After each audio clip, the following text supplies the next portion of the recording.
નમસ્કાર મારા વાલા વિદ્યાર્થી મિત્રો, સ્વાગત છે તમારું। આજે મિત્રો વાત કરીશું ધોરણ 9ની અંદર આપણી એકમ કસોટી નંબર જે 5 તારીખ 18/1/2024 અંતર્ગત લેવામાં આવનાર છે।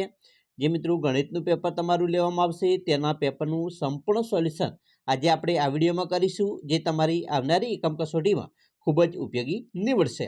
તો ચાલો વિદ્યાર્થી મિત્રો આપણે વિડીયોની શરૂઆત કરીએ। તેના પહેલાં ખાસ ચેનલમાં તમે નવા છો તો વિદ્યાર્થી મિત્રો ચેનલને લાઇક, શેર અને સબસ્ક્રાઇબ કરવાનું ન ભૂલતા, જેથી કરી અમે તમારા સુધી ધોરણ 9ના તમામ વિડીયો છે મોકલી શકીએ। તો વિદ્યાર્થી મિત્રો તમારે એકમ કસોટીની અંદર તમારે કુલ મિત્રો 25 ગુણની હશે। 1 કલાકની અંદર પેપર પૂર્ણ કરવાનું છે।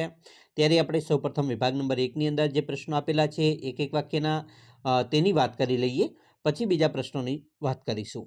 સૌપ્રથમ તમને અહીંયા વિકલ્પ સ્વરૂપે કેટલાક પ્રશ્ન આપેલા છે, જેમાં પહેલો પ્રશ્ન છે કે પી કેન્દ્રિત વર્તુળનો વ્યાસ 20 સેમી છે, તેની જીવા એબીનું કેન્દ્ર પી થી અંતર 6 સેમી હોય તો મિત્રો એબી બરાબર ખાલી જગ્યા સેમી।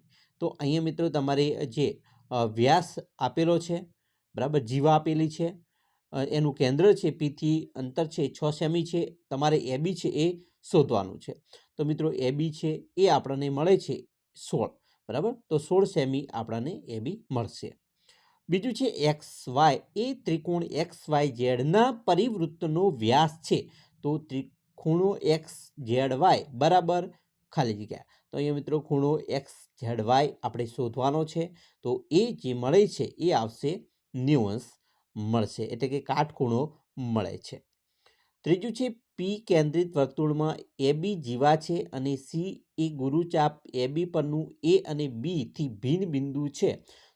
જો ખૂણો એસીબી બરાબર 47 હોય તો ખૂણો આપણે શોધવાનો છે એપીબી કેટલો, તો એપીબી છે એ ખૂણો મળે છે 94 જેટલો। ચોથું છે ચક્રીય ચતુષ્કોણ એબીસીડીમાં ખૂણો એ બરાબર 80 અને બી બરાબર 75 હોય તો ડી ખૂણો ડી શોધવાનો છે, તો ખૂણો ડી છે એ જવાબ આવશે આપણો 105 પાંચમું છે પી કેન્દ્રિત વર્તુળમાં એ બી વ્યાસ છે અને બિંદુ સી એ વર્તુળ પરનું એ બી થી ભિન્ન બિંદુ છે। જો વર્તુળની ત્રિજ્યા 34 સેમી અને એસી બરાબર 32 સેમી હોય તો બીસી બરાબર ખાલી સેમી, તો અહીંયા જવાબમાં આવે છે બીસી બરાબર 60 સેમી। છઠ્ઠું છે પી કેન્દ્રિત વર્તુળમાં એ બી અને સીડી એકરૂપ જીવાઓ છે, ખૂણો પી એ બી બરાબર 40 અને હોય તો ખૂણો સીપીડી બરાબર ખાલી જગ્યા, તો સીપીડી બરાબર ખૂણો થશે 100। સાતમું છે 7 સેમી ત્રિજ્યાવાળા વર્તુળમાં લઘુચાપની લંબાઈ મિત્રો ખાલી સેમી કરતાં ઓછી હોય, તો એ છે જવાબ 22 સેમી કરતાં ઓછી હોય છે।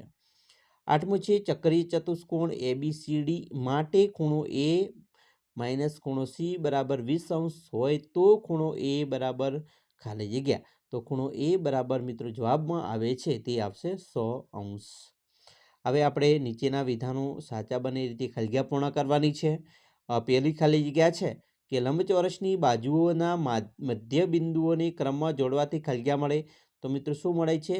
સમબાજુ ચતુષ્કોણ મળે છે, ખાસ યાદ રાખવાનું છે, સમબાજુ ચતુષ્કોણ। એના પછી નેક્સ્ટ પ્રશ્ન છે 10મો, ત્રિકોણ એબીસીમાં એબી અને એસીના મધ્યબિંદુ અનુક્રમે પી અને ક્યુ છે, તો ચતુષ્કોણ પીબીસીક્યુ એ ખાલી ચતુષ્કોણ છે, તો મિત્રો સમલંબ ચતુષ્કોણ છે। 11મું છે 4 સમતલીય બિંદુઓ પૈકી કોઈ પણ 3 બિંદુઓ સમરેખ ન હોય તો તેવા 4 બિંદુઓને ક્રમમાં જોડવાથી મળતી ખાલી આકૃતિને ચતુષ્કોણ કહે છે, તો મિત્રો આવશે બંધ આકૃતિ। 12મું છે પી કેન્દ્રિત વર્તુળમાં એબી અને સીડી જીવાઓ છે, ખૂણો એ પીબી બરાબર 50 ખૂણો સીપીડી બરાબર 50 અને એબી બરાબર 3 સેમી હોય તો સીડી બરાબર ખાલી સેમી, તો આવશે 3 સેમી। 13મું છે 13 સેમી ત્રિજ્યાવાળા વર્તુળની 24 સેમી લંબાઈની જીવા વર્તુળના કેન્દ્રથી ખાલી સેમી અંતરે હોય તો 5 જેટલી હોય છે। 14મું છે વર્તુળ પરના કોઈપણ બે બિંદુને જોડતા રેખાખંડને વર્તુળની શું કહેવાય? તો જીવા કહે છે। આગળ છે 15મું છે વર્તુળના કેન્દ્રમાંથી પસાર થતી જીવાને વર્તુળનો શું કહેવાય? વ્યાસ કહેવાય। 16મો છે પી કેન્દ્રિત વર્તુળમાં એ બી અને સી ડી સમાન જીવાઓ છે, ખૂણો એ પી બી બરાબર 120°, તો ખૂણો પી સી ડી બરાબર કેટલો? તો આવશે મિત્રો જવાબમાં 30°. વિભાગ બી ઉપર જઈશું. અહીંયા મિત્રો તમને 2 ગુણમાં પ્રશ્ન મળશે જોવા, બરાબર. ખાસ પદ્ધતિ મુજબના દાખલા ગણેલા છે, ખાસ તમારી મિત્રો દ્વિતીય વાર્ષિક પરીક્ષામાં ઉપયોગી નીવડશે. પ્રશ્ન મિત્રો 1 છે, એક ચતુષ્કોણના ખૂણાઓના ગુણોત્તર 3:5:9:13 છે, તો આ ચતુષ્કોણના બધા જ ખૂણાઓ શોધો. તો અહીં મિત્રો ખૂણાઓ છે એ તમારે શોધવાના છે અને એ બધા ખૂણાઓનું અહીંયા મિત્રો તમને જવાબ મળી જશે, બરાબર. 3x બરાબર 36° મળશે, 5x બરાબર 60°, 9x બરાબર 108° અને 13x બરાબર 156° મળે છે. હવે નેક્સ્ટ બીજો દાખલો છે, ABCD સમબાજુ ચતુષ્કોણ છે, PQRS છે, અનુક્રમ બાજુઓ AB, BC, CD અને DA માં મધ્ય બિંદુઓ છે, તો સાબિત કરો કે ચતુષ્કોણ PQRS એ લંબચોરસ છે. તો અહીંયા PQRS આપણે લંબચોરસ છે દર્શાવવા અહીંયાને દાખલો ગણવાનો છે, બરાબર. તો આવી રીતે તમારે એનો જવાબ મિત્રો મેળવવાનો છે. ત્રીજો મિત્રો દાખલો છે, ખૂણો ત્રિકોણ ABCમાં બાજુઓ AB, BC અને CA ના મધ્ય બિંદુ અનુક્રમે DEF છે. તો અહીંયા આકૃતિ જુઓ તમે કે DEF ને જોડતા ખૂણો ત્રિકોણ ABCનું ચારેય એકરૂપ ત્રિકોણમાં વિભાજન થાય છે તેમ બતાવો. તો એનો પણ જવાબ સરસ મજાનો મિત્રો તમને અહીંયા મળી જશે, તમે જોઈ શકો છો.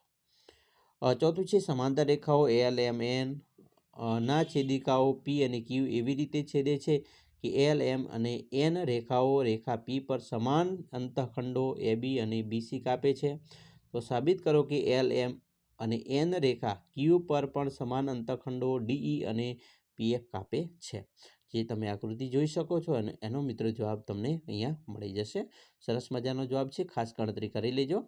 પાંચમું છે ચતુષ્કોણ, ચક્રી ચતુષ્કોણ PQRSમાં ખૂણો P બરાબર ખૂણો R વત્તા 50 હોય તો ખૂણો P અને ખૂણો R શોધો. તો અહીંયા મિત્રો ખૂણો P 115° મળશે તમને અને ખૂણો R છે 65° એનો જવાબ મળશે. એવી રીતે છઠ્ઠી આકૃતિ છે, આકૃતિમાં એબીસી ચક્રીય ચતુષ્કોણ છે અને એસી અને બીડી તેના વિકર્ણો છે, બરાબર. મિત્રો અહીંયા તમે જોશો એસી અને બીડી છે એના વિકર્ણો છે.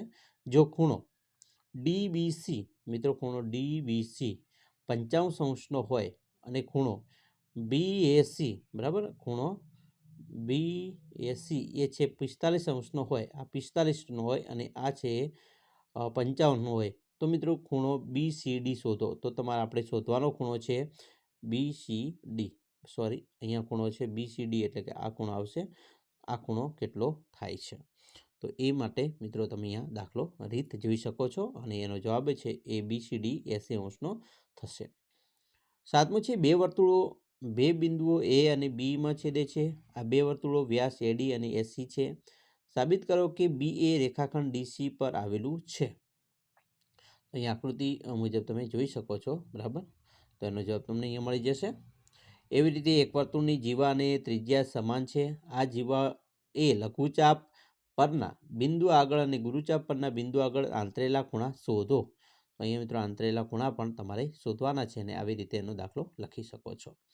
વિભાગ સીમાં જોઈએ, પ્રત્યેક પ્રશ્નનો 3 ગુણ છે. અહીંયા મિત્રો તમને એક દાખલાના 3 ગુણ મળી જશે. તો તમે અહીંયા જોશો, પહેલો દાખલો છે, સમાંતર બાજુ ચતુષ્કોણ ABCD નો વિકર્ણ એસી ખૂણો એ ની દુભાગે છે, બરાબર. અહીંયા ખૂણો એસ દુભાગે છે. તો બીજું છે તે ખૂણો સીને પણ દુભાગે છે અને ખૂણો ABCD એટલે કે ABCD સમબાજુ ચતુષ્કોણ છે. અહીંયા ABCD છે મિત્રો કેવો છે, સમબાજુ ચતુષ્કોણ છે.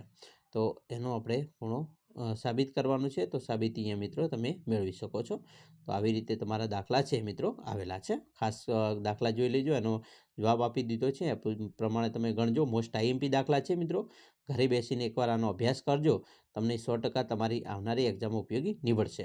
વિભાગ ડીમાં મિત્રો 4 ગુણનો એક પ્રશ્ન હોય છે, ખાસ મોટા દાખલા હોય છે, બરાબર. અહીંયા સાબિત કરવાના દાખલાઓ છે. પછી સમાંતર બાજુ ચતુષ્કોણના ખૂણાઓના દુભાજકો લંબચોરસ રચે છે, એ પણ દાખલાઓ આપેલા છે.